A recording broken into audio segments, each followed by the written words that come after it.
Indra Syafri beberkan alasan Saina Patinama belum jalani sumpah WNI.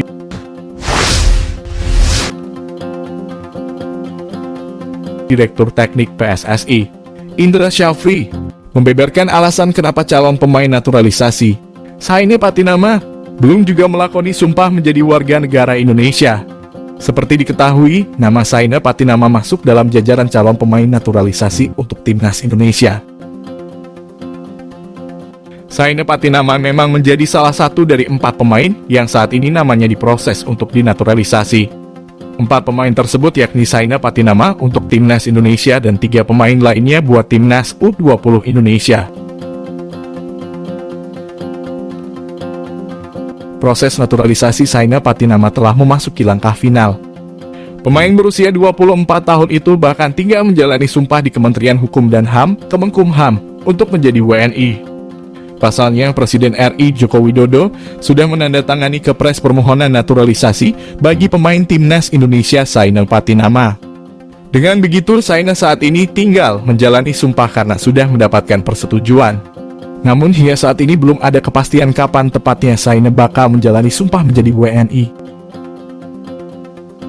Indra Syafri mengatakan bahwa Saina memang tinggal melakukan sumpah.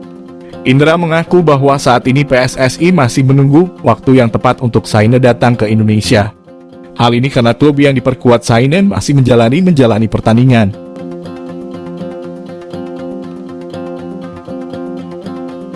Untuk itu, terkait sumpah menjadi WNI belum diketahui kapan tepatnya, karena PSSI masih menunggu konfirmasi dari Saina.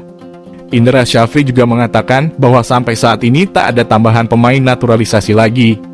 Dipastikan untuk naturalisasi masih 4 pemain, yakni 3 pemain keturunan untuk timnas U20 dan Saina buat tim senior. Skuad Garuda diyakini bakal bertambah kuat karena kedatangan setidaknya 5 pemain naturalisasi baru.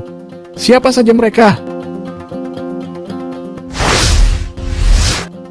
Selepas kegagalan meraih trofi Piala AFF 2022, Timnas Indonesia Senior akan vakum sejenak sebelum tampil di Piala Asia 2023 yang rencananya bergulir pada 16 Juni hingga 16 Juli 2023. Meski ada isu bakal dipindah ke awal tahun 2024. Melihat begitu banyaknya pemain naturalisasi yang tersedia plus status Piala Asia 2023 yang masuk dalam kalender FIFA, Sintayong sepertinya bisa membentuk skuad sesuai keinginannya. Hal itu tidak seperti di Piala AFF 2022 ketika juru taktik asal Korea Selatan itu harus dipusingkan oleh cedera dan juga absennya beberapa penggawa terbaik termasuk para pemain naturalisasi.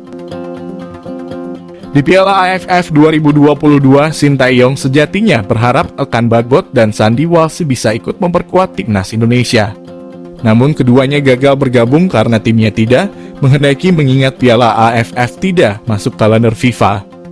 Khusus Elkan Bagot, pemain berdarah Inggris Indonesia itu memilih sendiri untuk bertahan di Gillingham FC pada periode Desember 2022.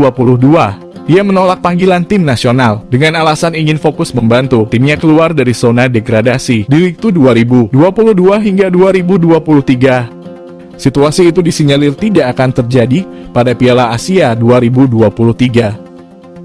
Dengan statusnya yang masuk kalender FIFA, Sintayong seharusnya bebas untuk memanggil para pemain baik lokal maupun naturalisasi. Pilihan juru taktik 52 tahun dalam menyusun komposisi pemain pun dijamin bakal bertambah, mengingat akan ada tambahan pemain naturalisasi baru untuk timnas Indonesia.